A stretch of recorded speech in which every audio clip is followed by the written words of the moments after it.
Okay, sa pag-usapan natin, meron tayong makakausap kasama po natin. Kasama po natin sa programa ang ama ng libreng kolehiyo dahil siya ang nagsulong bilang principal sponsor at co-author sa Senado.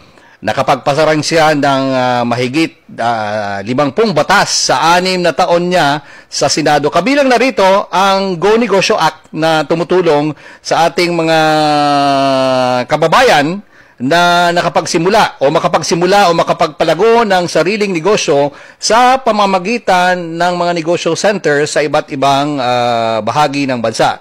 Senator Bam? Yes, magandang umaga. Good morning. Good morning, Senator Bam. Magandang umaga po.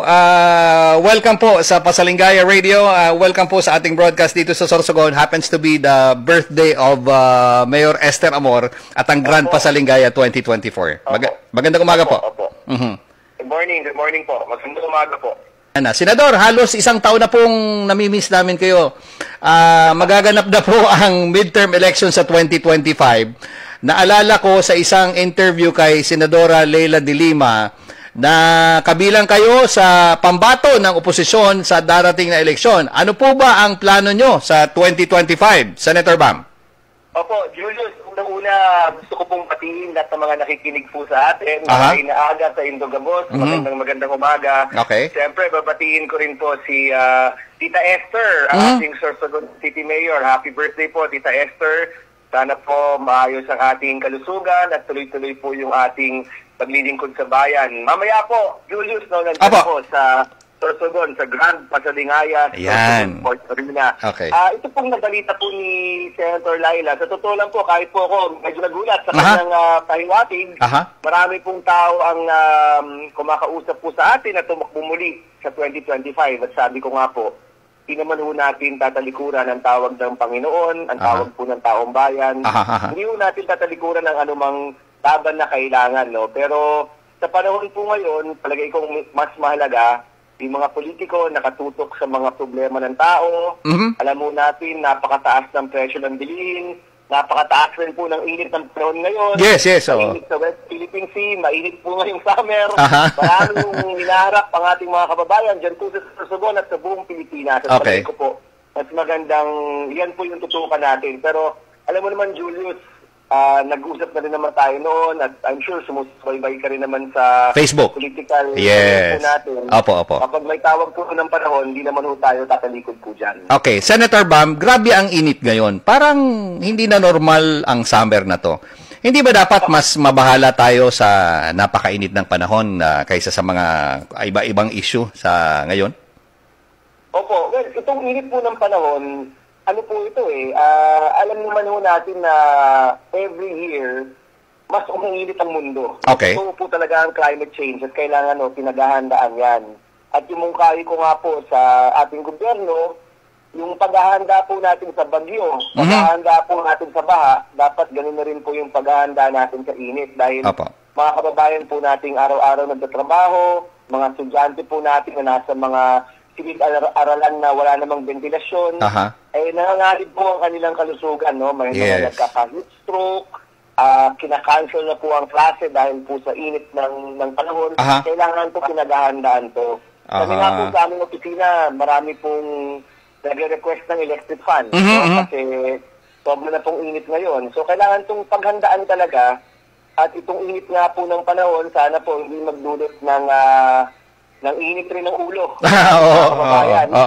Kasi yun po, ang dali po mabad trip ng mga tao, no? Kung lang, bad trip na. Yes. Kaya talagang po itong init ng panahon, mahalaga po talagang paghandaan na rin at gawan mo talaga ng totoong solusyon. Hindi po tayo ng dati. Nung bata siguro tayo, Julius, hindi naman natin naiisip na papauwin tayo sa eskwelahan po sa init ng panahon. Ngayon na lang yan Oo, never nangyayari yun. Pero ngayon po, seryoso na talaga. No? Kung mapagod po yung balita, may mga lugar po sa ating bansa, 45, 46 yung init.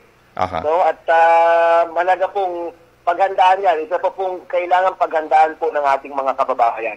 Okay, maiba tayo, Senator Bam. Ano po masasabi nyo dito sa tumataas na tensyon ngayon sa West Philippine Sea? Opo, Julius, alam mo, sabi nga natin, umiinit yung panahon, umiinit rin po ang tensyon dyan po sa West Philippine Sea. Kailangan klaruhin mo talaga natin, lahat ng mga leader, lahat po ng posisyon, mula po sa presidente hanggang po sa barangay captain, dapat po nag-iisa ang ating sinasabi na atin po ang West Philippine Sea. Yeah. Hindi po dapat natin, hindi po tayo pumapayag na mawala ang sa atin na. Kung tayo nga po, bilang mga mamamayan, yung atin na, ayaw nating mawala. Pero paglalaban ho talaga natin yan. Eh, dapat po, pagdating naman po sa teritoryo, ganun din po yung ating posisyon. Sa totoo lang, Julius, napanood mo yung mga YouTube. Yung binubongga po nila, mga mangingisda po natin. Mga kababayan po natin, dyan po yung kanilang hanap buhay. Walang kalaban-laban, ano po? Tama. Walang kalaban-laban, malalaking barko, water cannon po ang binubomba po sa kanila. Kung hindi ho kumulo ang dugo po ninyo dyan, hindi ko na po alam kung anong klaseng Pilipino po kayo. Exactly. Kaya mahalaga po na supportan po natin yung mga sundalo po natin dyan, supportahan po natin yung mga isda. At ngayon po, dapat tabi ang politika, nagkakaisa dito po sa issue na ito. Dahil ito po, teritoryo hindi lang po ng isang grupo, dalawang grupo, teritoryo hindi lang po ng isang probinsya, teritoryo po yan ng ating bansa. Kaya kailangan po, nagkakaisa tayo dito, we rally together, para sigurado po tayo na yung soberanya po natin, yung teritoryo po natin ay talagang malinaw na ipagalaban po natin yan. Matagal na po yung posisyon kong yan, kaya naman po, hindi naman po nagbabago, pero ngayon po, yung mamamayan po natin, dapat, demand po natin. Talagang we demand from our leaders na magkaisa tayo sa issue na ito. Opo. Senator Bam, bilang follower nyo po sa Facebook, ano po itong nakikita namin na tuloy-tuloy na libreng baon na programa nyo? Opo. Alam mo, Julius, yung isang batas na malapit po sa puso ko. Ito po, tinrabaho ko po ito. At kapartner ko po dito si Senator Escudero. Actually, Chief. Taga-Sorsogon rin po yan. Opo. Ito pong batas para sa libreng kolehiyo. Yan po, sinulong po natin yan, naipasa po yan, pondado po yan hanggang ngayon. Pinupondohan pa rin po yan at pinagalaban po natin na kada taon papondohan po ang batas na yan para marami pong estudyante ang makaranas ng libreng kolehiyo. Pero alam rin po natin, Julius, sa hirap ng buhay ngayon, sa taas ng presyo ng bilihin, napakarami pa rin gastos. Kaya yung direct message po, yung PM ng mga estudyante po sa amin, mga magulang po ng estudyante. Senator Bam, masaya po kami, libre ng kolehiyo, pero marami pa rin gastos. Kaya ito pong libreng baon, maliit na tulong lang naman po ito, pero tinutuloy po namin yan para masigurado ho natin na lahat ng gastos ng isang estudyante o ng isang pamilya na may mga estudyante, dapat ho talaga maibsan, no? Lahat ng gastos na yan, lahat ng mga balakid na yan, dapat po tulong-tulong tayo para matugunan po natin yan. So, ito pong libreng baon, namimigay mo kami ng konting tulong sa mga estudyante po, mga magulang ng mga estudyante, mga kaibigan ng mga estudyante sa aming Facebook. Ang tabayaran lang po yung aming Facebook and baka po sila manalo dito po sa aming programa, konting tulong po para talagang walang hahadlang sa edukasyon para sa ating mga kabataan. Okay, Senator Bam, we'll see you later. Balita ko, kakanta kayo? Alam mo, Julius, wala akong tono, pero para kay Boboy, kay Tita Esther, akanta po tayo para po sa mga kaibigan po natin sa Sorsogon. Sige po. Rinig ko nga po napaka-bongga ng mga raffle prize po. Yes! Makikituyan tayo dyan para makakuha ng ticket. Okay.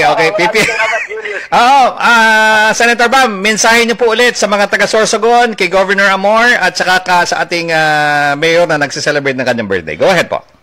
Opo, unang-una, dito po sa Maynila, lagi pong binabanggit ang ganda po ng progreso dyan po sa Sorsogon, ang ganda ng mga bagong mga binubuong mga facilities at mga kung ano-ano. Kaya congratulations po kay Go Boboy, kay Tita Esther po. Happy birthday. At sa mga kaibigan ho natin sa Sorsogon, magkita po tayo mamaya sa Grand Pasalingaya sa Sorsogon Sports Arena. Pagpasensyahan niyo po ang aking pagkanta mamaya. See you, Senator Bam. Salamat Salamat po, Julius. Thank you po. Yeah, see you. Thank you. Yan po ang ating naging nakapanayam sa cellphone dito. Tumawag bigla nagulat ako si Senator Bam. Okay? At mamaya na andito siya kasama natin dito sa Sorsogon sa Grand Pasalingaya 2024. All right.